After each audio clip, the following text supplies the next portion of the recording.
Bonjour Maître Éric de Caumont. Bonjour. Avocat, spécialiste du droit routier. Votre parti pris ce matin concerne l'affaire Palmade, cet accident dramatique qu'il a causé le 10 février dernier sous l'emprise de la cocaïne. Hier, la Cour d'appel de Paris a décidé de donner raison au parquet. Le comédien a été placé en détention provisoire. Il est désormais prisonnier depuis son lit d'hôpital. Et selon vous, Maître, cette décision de justice est une décision médiatique. En tout cas, la justice a réagi sous pression de l'opinion publique. C'est exactement ce que je pense. Elle est plus médiatique que juridique.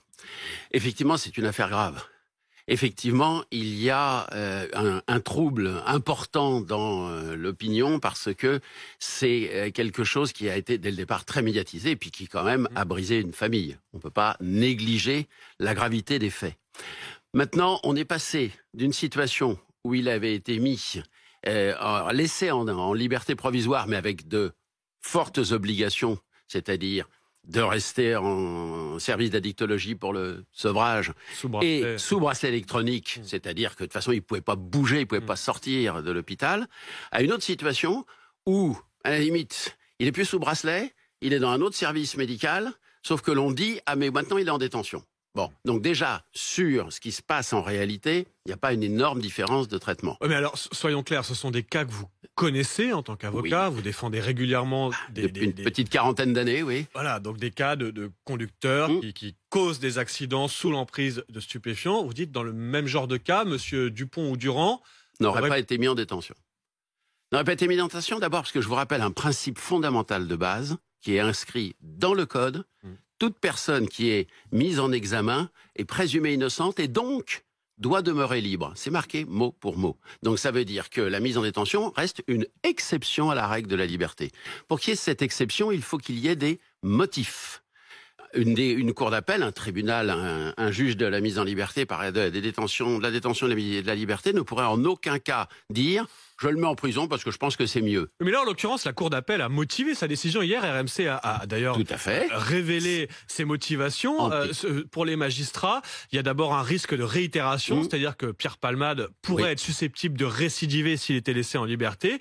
Elle évoque aussi le risque de concertation avec d'autres témoins, en fait, le risque de pression, de se coordonner sur leur version, etc. Tout ça, ça a du sens, non, comme motivation? Disons que ça a une nécessité, sinon de toute façon la décision serait illégale. Bon, donc il faut une motivation. Alors, examinons la motivation. Le fait qu'il puisse réitérer, c'est-à-dire quitter son service d'addictologie, alors qu'il est sous bracelet électronique, donc surveillé au mètre près, pour remonter dans une voiture, non sans avoir bien entendu pris de la drogue avant, et retourner conduire. Qui est-ce qui, en France, imagine ce scénario? C'est totalement impensable et irréalisable. Il faudrait quand même qu'il ait, je dirais, beaucoup de vices ou d'addiction pour pouvoir réussir à échapper à la surveillance, à enlever son bracelet électronique. Enfin bon, c'est impossible. La concertation frauduleuse avec les autres parties prenantes, les témoins, etc., ainsi de suite, c'est la même chose. Il était sous bracelet électronique. Je pense pas que les magistrats, dans le cadre du contrôle judiciaire, aient proposé que tous les participants de l'affaire viennent lui serrer la main et prendre des nouvelles à l'hôpital. Donc, par définition, il était dans une situation étanche à toute forme de concertation avec qui que ce soit. Mais en théorie, les magistrats sont, vous dites, ils ont cédé à l'opinion publique, en théorie, ils sont hermétiques à ça. Ils ne voient pas la pression médiatique. Les magistrats ne prennent pas leurs décisions en regardant les chaînes d'infos, quoi. Vous avez totalement raison et on est là au cœur du problème. Parce qu'en fait, parmi les 7 motivations qu'il peut y avoir à mettre en détention quelqu'un, il y a le trouble exceptionnel et persistant à l'ordre public, premièrement, qui, au demeurant, et c'est prévu par la loi, ne peut en aucun cas résulter de la seule médiatisation de l'affaire. C'est marqué dans la loi. Donc, effectivement, ils sont, par définition, hermétiques à la médiatisation de l'affaire. Et ils auraient pu, éventuellement, mais non, ils peuvent pas, avoir un excellent moyen, et celui-là aurait été incontestable, c'est-à-dire qu'il y a un trouble évident à l'ordre public. Ça a beaucoup choqué, mais ils ne peuvent pas parce que c'est uniquement dans les affaires de crime, et là, ce n'est qu'un délit. Donc, en fait, moi, mon sentiment, si vous voulez, médiatique par rapport au juridique, c'est que ne pouvant pas utiliser ce moyen-là qui n'est que pour les crimes, c'est-à-dire le trouble à l'ordre public, on cherche d'autres moyens qui, à mon avis, sont tirés par les cheveux pour faire cesser ce trouble à l'ordre public en mettant Pierre Palmade dans une situation qui change pas beaucoup de la situation précédente, parce que pour l'instant, qu'est-ce qui se passe? Il est sur un lit d'hôpital, ça ne change pas. Il est sur un lit grand-chose. d'hôpital, et je dirais, sur la porte, il y a marqué l'étiquette en détention, alors qu'avant, il y avait l'étiquette en liberté Donc c'est conditionnelle. une manière, Bon. selon vous, pour les magistrats de répondre à l'opinion publique. Et de faire baisser la pression au niveau de l'opinion Et publique. est-ce qu'il y a aussi, est-ce que c'est une manière de faire un exemple, justement? On a entendu Alors, aussi, il y a eu la réaction politique, Gérald Darmanin qui a annoncé plus de contrôle, de sanctions. Est-ce qu'on va faire de Pierre Palmade un exemple? Et la création, éventuellement, d'un nouveau délit d'homicide routier, donc ça va très loin, c'est effectivement très médiatisé, et il y a une notion d'exemplarité, c'est indiscutable. Je pense que là aussi, c'est parce qu'il s'appelle Palmade et non pas Martin ou Dupont, qu'on veut essayer effectivement d'en faire un exemple de fermeté. Bon, en pratique, je pense que ça ne va pas changer grand-chose à son statut et à sa situation pendant au moins quelques semaines, tant que les médecins, qui ont pour l'instant le dernier mot, n'auront pas dit on peut le mettre vraiment en prison et il est plus nécessaire de le conserver sous surveillance médicale. Je vous rappelle qu'il a fait un AVC dont on a dit qu'il était important. Je n'en sais pas plus parce qu'effectivement, il y a le secret médical.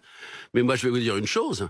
Quelque part, j'ai le sentiment que les magistrats de la Cour d'appel ont préservé les intérêts de la société en donnant le sentiment qu'il n'avait pas de traitement de faveur et que la légitime émotion allait être calmée par le fait qu'on les dit désormais en détention, tout en lui rendant un petit service, parce que la pression médiatique, la pression va sans doute baisser, la pression populaire va baisser, et tous les jours qu'il va passer en détention sur son lit d'hôpital viendront en déduction de la peine qui sera prononcée ultérieurement. Et je tiens à rappeler une dernière chose fondamentale, précisément par rapport à la colère populaire, c'est que le maintien en liberté ou la mise en détention, c'est pas le jugement. Et on peut très bien avoir quelqu'un qui n'est pas en détention et qui, 6 mois, 1 an et demi plus tard, a une peine de prison ferme très sévère par des juges qui peut-être veulent faire un exemple exactement et qui de toute façon n'auront pas la main qui tremble, sauf que tout ce qu'il aura fait en détention sera déduit. Et j'aimerais juste, dernière question, maître de Caumont, quand là, techniquement, les avocats de Pierre Palmade peuvent déposer à tout moment, à partir d'aujourd'hui, des demandes de remise en liberté. Ils peuvent Si vous étiez son conseil, son avocat, là, dès aujourd'hui, vous iriez voir le juge en disant non, je demande la remise en liberté de mon client ou pas? Sûrement pas. Alors d'abord, je ne connais pas suffisamment le dossier et je ne suis pas l'avocat de Pierre Palmade qui, à mon avis, est très bien défendu. Je ne ferai a priori, moi, surtout pas tout de suite une demande de mise en liberté. Il pourrait y avoir un recours contre la décision de la Cour d'appel de Paris. Le pourvoi en cassation n'est pas impossible. Bon, mais je pense que pour l'instant, c'est pas son intérêt. Son intérêt, c'est d'attendre effectivement quelques semaines probablement et voir son évolution de l'état de santé avant de se lancer peut-être dans une demande de mise en liberté. Mais vous avez raison, elle peut être faite tous les jours, autant de fois que nécessaire, pendant tout le cours de sa détention.